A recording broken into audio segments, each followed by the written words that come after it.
What's up, guys? Tom from Airsoft Headquarters here. Carl from the Airsoft Arena.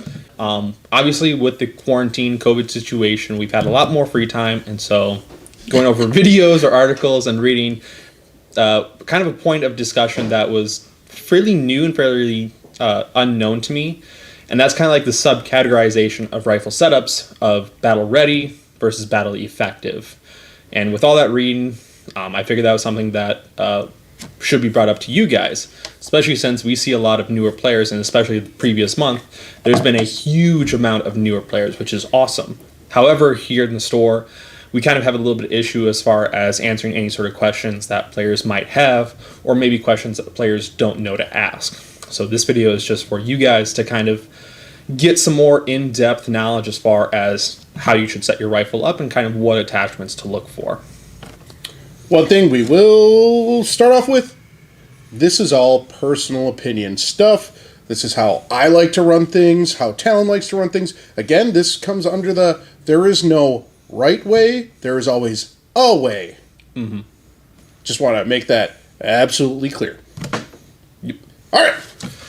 So one of the phrases that should guide most of your attachment, financial choices is going to be mission is going to dictate the equipment. So what that kind of means, especially for Airsoft, is what type of environment you're going to be playing in. Is it outdoors? Is it indoors?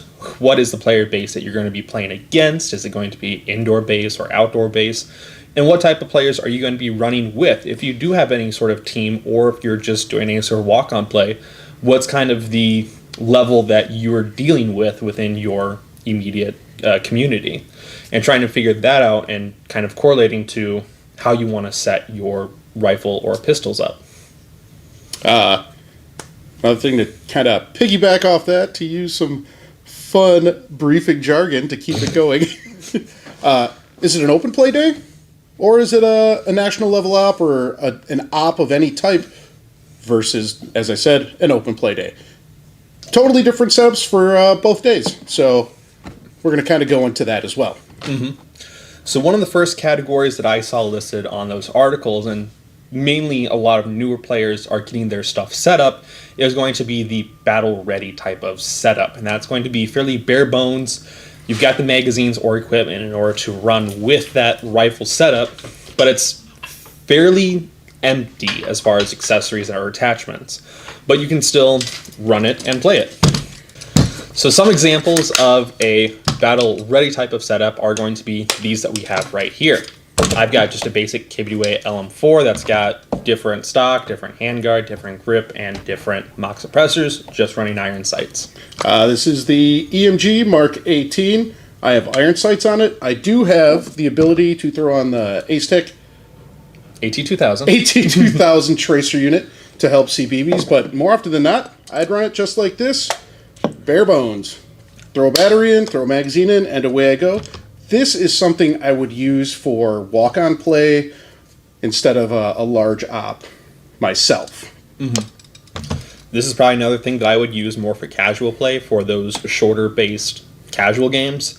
Obviously, with a gas blowback type of system, I'm going to be really limited as far as magazine capacity, and I'm going to be spending more on gas in order to get this to operate. So, more casual-based. So some of the pros are going to be that it's really simple setup. Just throw whatever you have on and go run and gun. What you could say cons, I really don't think they're cons myself, but a lot of times flashlight works great for tracking BBs or shining in dark areas, be it indoor or outdoor.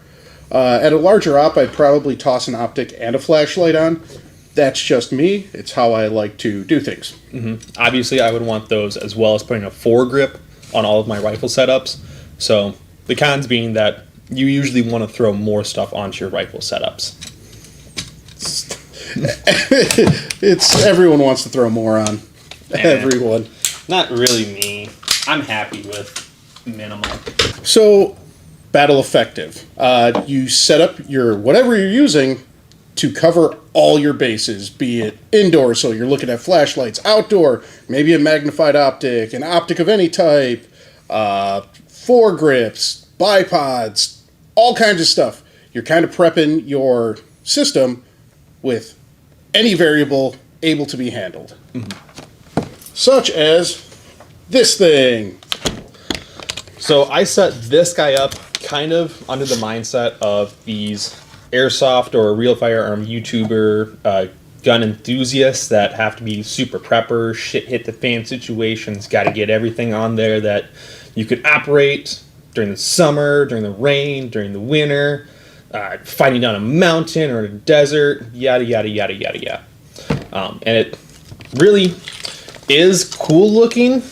It's pretty cool as far as an aesthetic, cool guy pictures, but as far as really battle effectiveness, that's where one of the cons comes into play.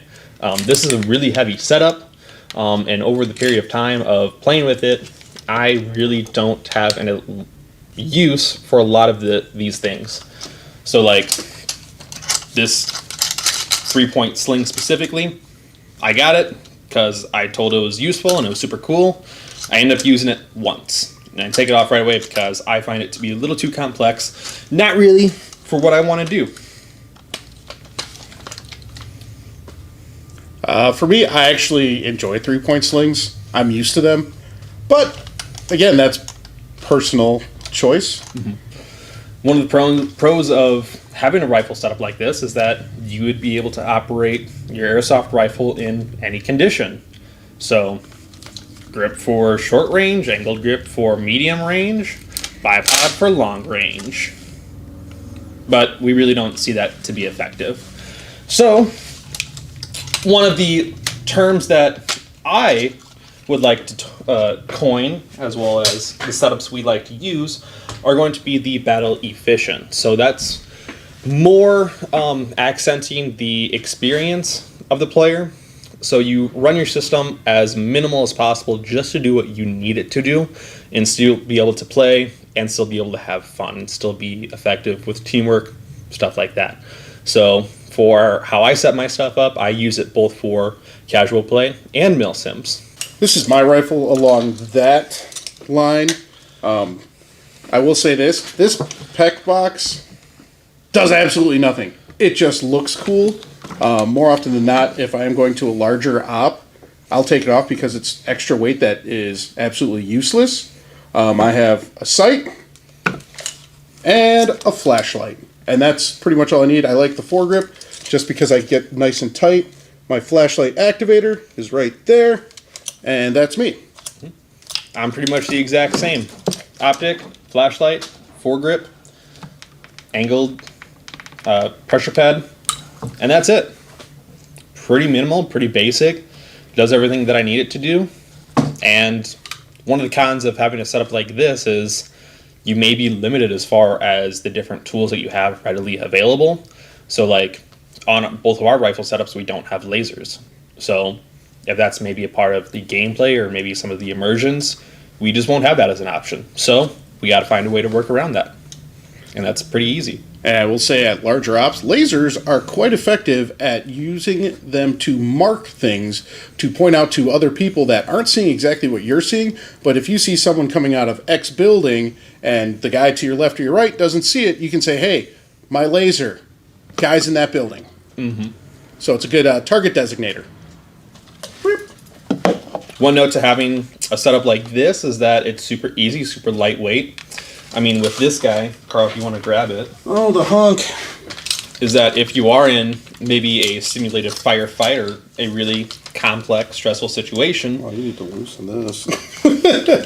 There's a lot of stuff going on there. So maybe you get confused and try to figure something out that really isn't needed. Man, he has this really tight. I couldn't use this. So I can't even get it into my shoulder. That's how it was suggested to run it. So that's how I ran it. Yeah, whoever suggested that's not taking into account different bodies. I'm a little thicker than Talon, if you can't tell. Versus going with what I currently use as kind of my most standard setups for all my rifles. Super lightweight. It's super easy, super basic. If I do get in the same situation as Carl, if he's got this setup, I don't have to think nearly as much about what I can do with my rifle. Because it's either flashlight, grip, optic. There's a lot going on here. Yeah, there's shit. Like, there's magnified, and then to use the RMR, I gotta lift my head up quite a bit. Mm-hmm. Where are all the... Oh, so you're lighting that off there. Yeah, I just took the pressure pads off. Off the... Okay. Yeah, see, I'm trying to... Otherwise, yeah, there'd be multiple pressure pads on the 45 there. Yeah, there's that. Fun. Mm-hmm. And again, these are all things that you should consider, you should think about. Definitely look at some options as far as what you want to set up.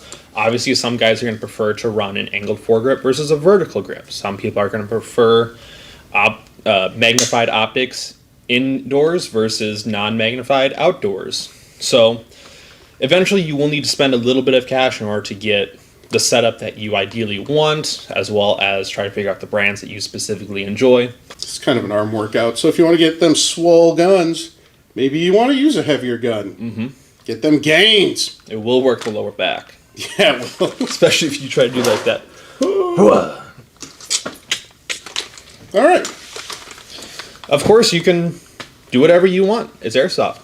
That's the beauty of it. It's your gun. What works for you might not work for me. What works for me might not work for you. Or we might have the exact same gun. Just like this. Yeah, that shotgun. I actually think that would be really awesome if there was a rail section on the bottom so you could easierly more easily pump that gun. Mm-hmm. This was an example of battle effective. Or battle ready. Not battle ready. Battle effective because there's just too much going on here for a Springer shotgun. All right. That's it. You guys take care. Be awesome. And we'll see you in the next one. Get in the robot. That is so heavy. I didn't expect it to be so fucking heavy. The LM4? Yeah. It's gotta be. For my immersion. Battle worn. Battle worn! Battle worn! To get the true battle worn look, you must smash your rival.